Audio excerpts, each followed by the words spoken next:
I realized something was wrong the second the phone went quiet.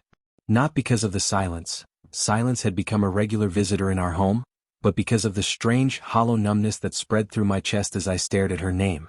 Lena. My wife of 12 years. The same woman who, just 2 days earlier, had torn everything apart with one blunt confession that cracked me open from the inside. But it wasn't her calling.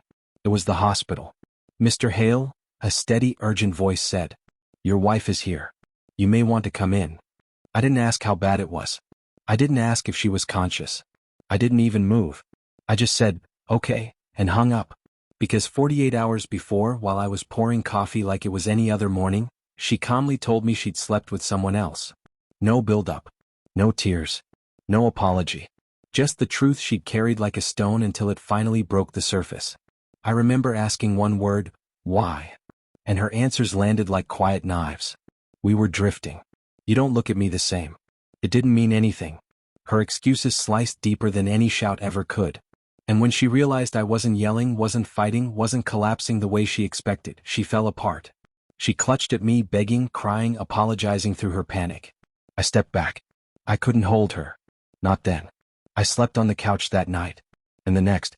I hadn't spoken to her since. So when the hospital called, what I felt wasn't panic. It was bone-deep exhaustion. I didn't go. Not right away. Not until an hour later when the doctor himself called back and said, voice tight, Mr. Hale, I really think you should come. There's something you need to know. The drive didn't feel real. The world outside kept moving, but it felt like I was stuck behind glass, watching it pass without me. My mind replayed her confession again and again, each repetition twisting deeper. The hospital smell, antiseptic and metal, hit me the second I walked in. A nurse guided me down a hallway that buzzed with fluorescent lights. The doctor waited outside a room, holding a clipboard like it weighed too much. Your wife had a seizure at work, he said. She collapsed in the lobby. My stomach clenched. Is she going to be okay? She's stable for now, he replied. Then he hesitated. But the seizure seems to have been brought on by severe emotional stress. Her coworkers said she'd been crying for hours, saying she'd ruined her marriage and didn't know how to fix it. Guilt flickered somewhere inside me, small and unwelcome. But it drowned quickly beneath everything else she'd done. There's more, he added. During imaging we found something. A slow, icy wave rolled over me. What is it? A lesion on her temporal lobe. It's been growing for a while. It might be benign, but it could be impacting her behavior, impulse control, emotions, judgment.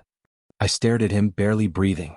You're telling me, I said quietly, that something in her brain may have changed her? It's possible, he answered gently. We won't know until further tests.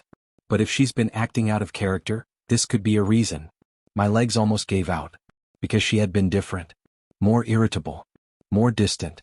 Then suddenly clingy when I stepped away. Crying over things she couldn't explain.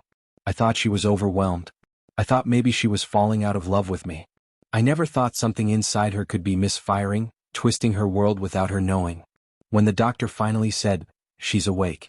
She's asking for you, something cracked inside me, not forgiveness, not understanding, just a deep, aching confusion.